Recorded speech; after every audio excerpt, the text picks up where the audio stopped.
Hello everyone, स्वागत है आप सभी का आपका अपने यूट्यूब चैनल पे। मैं हूं आपका दोस्त दीपक जैन।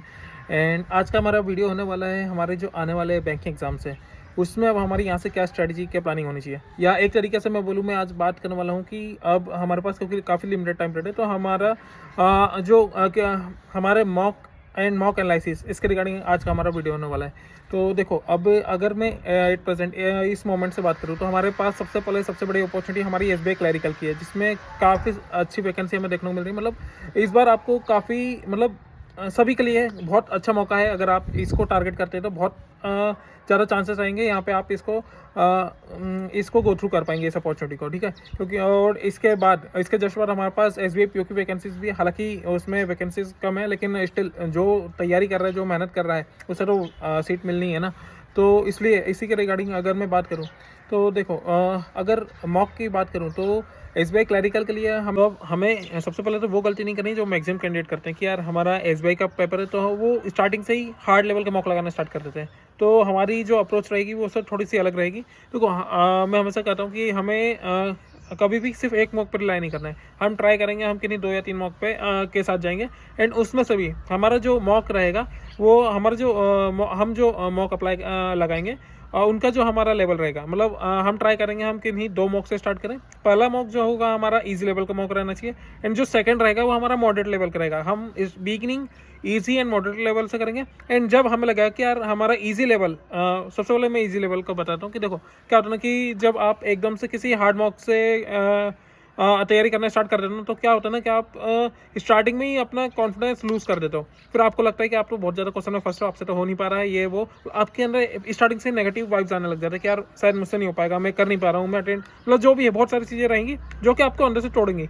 तो बेटर है कि आप स्टार्टिंग से नेगेटिव, इससे बेटर कि आप एक पॉजिटिव वाइब के साथ एक सही स्ट्रेटजी के साथ फॉलो करेंगे। तो अगर आप एक इजी मॉक उठाते हो ना तो क्या होगा ना, आप में एक कॉन्फिडेंस बूस्ट, आप में अपने आप में कॉन्फिडेंस आएगा कि यार हाँ यार मैं क्वेश्चन कर पा रहा हूँ। और जब चीज़ें अपने आप होती है ना धीरे धीरे धीरे धीरे, तो आप में आपके अंदर से एक वाइब्स आती है कि यार नहीं यार अब मुझे इससे बेहतर करना है, मैं ये कर पा रहा हूँ, अब मैं इससे बेहतर करूँगा। तो हम ईजी मॉक को उठाएंगे एंड उससे हम अपना कॉन्फिडेंस बूस्टअप करेंगे। एंड इसके बाद अब सेकंड मॉक जो कि मैंने बताया मॉडरेट, वो क्या करेगा कि आप में एक आपकी जो गलतियां हैं, जो खामियां हैं, वो उन्हें दूर करने का काम करेगा। क्योंकि यहाँ पे क्या होगा ना कि आप बहुत अच्छे अच्छे क्वेश्चन में फंसोगे, आप मॉक लगाओगे, कभी आपके मार्क्स अच्छे आएंगे कभी बेकार आएंगे, मतलब क्या होगा ना कि आप अपनी गलती यहीं पे पकड़ पाओगे और उनसे सीख के आगे बढ़ पाओगे।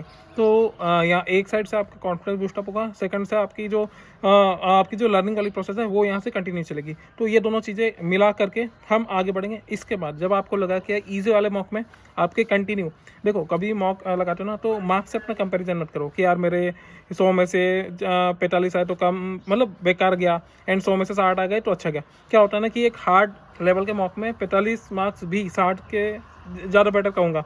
कई बार क्या रहता है ना कि हम अपने मार्क्स से अब खुद को जज करते हैं, हमें ये नहीं करना है। हमें क्या करना है, अब हमेशा अपनी रैंक चेक करनी है। जितने बच्चों ने भी मॉक लगाया ना, हम ट्राई करेंगे उसके टॉप 10% में आने का ट्राई करें। टॉप 10 में नहीं आ पा रहे हैं तो स्टार्टिंग में ट्राई करो कि टॉप 20% में इवन आप आ सको, लेकिन ट्राई करो कि बेटर रहेगा अगर आप टॉप 10 में आ पा रहे हैं। और अगर आपको लगता है कि कंटिन्यूस आप टॉप 5 या 10% में आपने मार्क्स गेन कर पा रहे हैं ईजी लेवल मॉक में, तो आप ईजी लेवल को वहीं पर ईजी लेवल का जो मॉक है उसको वहीं पर डाउन करके आप अपने हाई लेवल मॉक की तरफ आगे बढ़ेंगे, ठीक है। तो इस तरीके से मतलब फिर इसके बाद आपका जो मॉक देने का जो रहेगा वो रहेगा एक मॉडरेट एंड एक हार्ड लेवल, लेकिन वो तब रहेगा जब हम बिल्कुल एग्जाम के करीब पहुंच जाएंगे, ठीक है।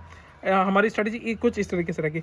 इसी के साथ एक चीज़ और बोलूँगा कि देखो अब हमारे पास टाइम काफ़ी ज़्यादा लिमिटेड है। अब हमारे पास देखो 2 तरीके के सिचुएशन होती है। एक होती है आपके पास सफिशिएंट टाइम है, 5, 6, 8 महीने पड़े हैं, आप अपना बढ़िया से वीडियो कोर्स चलाओ, वीडियो देखो एंड मतलब अपना कोर्स कंप्लीट करो, फाउंडेशन स्ट्रॉन्ग करो, इसके बाद प्रैक्टिस पाओ। लेकिन अब हमारे पास जो टाइम पीरियड, अगर मैं यहाँ इस मोमेंट से बात करूँ, मैं सफिशिएंट एंड लिमिटेड, मतलब कि 2-2.5 महीने या जो भी आप अपना अकॉर्डिंग कैलकुलेट करो तो काफ़ी लिमिटेड टाइम पीरियड है। तो हमें यहाँ पे काफ़ी मिनिमम टाइम पीरियड में काफ़ी ज़्यादा मैक्सिमम हमें अपना रिजल्ट चाहिए। तो इसके लिए अब हमारा मॉक एनालिसिस लगाना, मतलब मॉक लगाने से ज़्यादा इंपॉर्टेंट रहेगा हमारा मॉक एनालिसिस करना। मॉक एनालिसिस किस तरीके से किया जाता है, देखो सबसे पहले तो हमारी अप्रोच हमें बदलनी पड़ेगी। क्या होता है ना कि एक कैंडिडेट जब मॉक लगाता है ना तो उसके दिमाग में होता है कि यार उसने अभी तक क्या सीखा, या उसे क्या क्या आता है वो उसका एक्चुअली में एग्जामिन कर पाए कि यार मॉक लगाया, अब मेरे इतने मार्क्स आ गए, खुश हो जाता है कि यार मेरे 100 में से 70 आ गए, मैं 8% रैंक में आ गया, चलो ठीक है, या 12-18% जो भी रैंक है, तो वो मार्क्स गेन करता है, फिर आगे बढ़ते जाता है, मॉक लगाते जाता है, मॉक लगाते जाता है, मॉक लगाते जाता है। लेकिन क्या है ना, अब मैंने बोला कि जैसे कि हमारे पास टाइम पीरियड काफ़ी कम है, तो हमें मॉक से ही सीखना होगा। हमारा कोई सा भी मॉक ऐसा नहीं होना चाहिए जिसका एक भी क्वेश्चन ऐसा छूट जाए कि यार वो हमसे ना आता हो। देख मॉक, जब आप मॉक लगाते हो ना, मान लो आपने मॉक लगाया एंड मॉक में आपके 100 में से 65-70 जो भी आ गए। अगर आप मॉक लगाते हो तो 100 में से सिर्फ 60-70 मार्क्स लेके बाहर जाते हो। लेकिन अगर आप मॉक एनालिसिस करते हो ना, तो आप 100 में से 100 मार्क्स लेके बाहर जाते हो। हमारी स्टडी यही होगी, हम मॉक लगाएंगे तो उसमें से एक भी हमारा क्वेश्चन ऐसा नहीं होगा जो कि हमसे ना बनता हो। देखो, मॉक लगाने के पहले की बात नहीं कर रहा, मॉक लगाने के बाद जब हम उसका एनालिसिस करेंगे ना, तो इतने बेहतर ढंग से करेंगे कि अगली बार अगर इस मॉक का कोई भी क्वेश्चन हमें दिख गया तो वो छूटना नहीं चाहिए हमारे से। ठीक है, अब मॉक एनालिसिस किस तरीके से किया जाता है उस पर भी थोड़ी सी बात कर लेता हूँ। देखो, मॉक एनालिसिस में सबसे पहले हम क्या करेंगे ना, कि सबसे पहले तो हम उन क्वेश्चन को पिक करते हैं जो हमसे गलत हुए। क्योंकि क्या होता है, जो क्वेश्चन हमसे गलत होता है ना, वो हमारा टाइम भी लेके जाता है, हमारा मार्क्स भी लेके जाता है, हमारा कॉन्फिडेंस भी लेके जाता है, सॉरी, हमारा टाइम एंड हमारा मार्क्स दोनों लेके जाता है। ठीक है, तो सबसे पहले हम उन क्वेश्चन को पिक करेंगे। इसके बाद सेकंड नंबर के क्वेश्चन हम ऐसे छाटेंगे जिनमें हमने ज़्यादा टाइम ले लिया। ठीक है, ज़्यादा टाइम ले लिया मतलब आप कभी भी मॉक लगाएंगे तो उसमें एक टाइम रहता है आपका, आपने कितने टाइम में उस क्वेश्चन को अटेम्प्ट किया एंड कितने में एक एवरेज कैंडिडेट कर पा रहा है। ठीक है, अगर आपको लगता है कि आप ऐसे क्वेश्चन में फंस रहे हो, लगातार ऐसे टाइप के क्वेश्चन में फंस रहे हो या उसमें फंस रहे हो, तो ट्राई करना कि ऐसे क्वेश्चन को अलग से टॉपिक वाइज उठाना एंड उसकी टॉपिक वाइज उस टॉपिक की प्रैक्टिस करते हैं ना। मतलब भले ही आप उसके लिए तुम वीडियो उठाओ, उसके लिए पीडीएफ उठाओ, या आप टॉपिक वाइज मॉक लगाओ, वो आपके ऊपर है, लेकिन आपको करना है, आपको अपनी गलती सुधारनी है। ठीक है, क्योंकि क्या होगा ना, ऐसे क्वेश्चन जो जिसमें आपने सबसे ज़्यादा टाइम लेना, ये आपका टाइम भी कंज्यूम करते हैं, ये आपका कॉन्फिडेंस भी लेके जाते हैं, तो हमें इन पे भी काम करना है। तीसरे नंबर पे हम ऐसे क्वेश्चन का एनालिसिस करते हैं जो कि हमसे स्किप हो गए, जो या फिर मॉक देते टाइम हमने उनको उठा नहीं पाए, टच नहीं कर पाए, तो हमें एक भी क्वेश्चन अनटच्ड नहीं छोड़ना है। मतलब हमारी स्ट्रेटजी इतनी क्लियर होनी चाहिए कि भाई अगर 100 क्वेश्चन हमारी इस मॉक में सामने आ रहे ना, तो 100 के 100 मॉक देते टाइम भले हमसे नहीं बने, कोई इशू नहीं है। 40, 45, 50 मार्क्स में आ रहे ना, कोई इशू नहीं है। लेकिन मॉक देने के बाद, मॉक एनालिसिस करने के बाद एक भी क्वेश्चन ऐसा नहीं छोड़ना चाहिए जो जिनसे तुम नजर ना मिला पाओ। समझ आ रही है? मतलब एक भी क्वेश्चन हमसे स्किप नहीं होना चाहिए।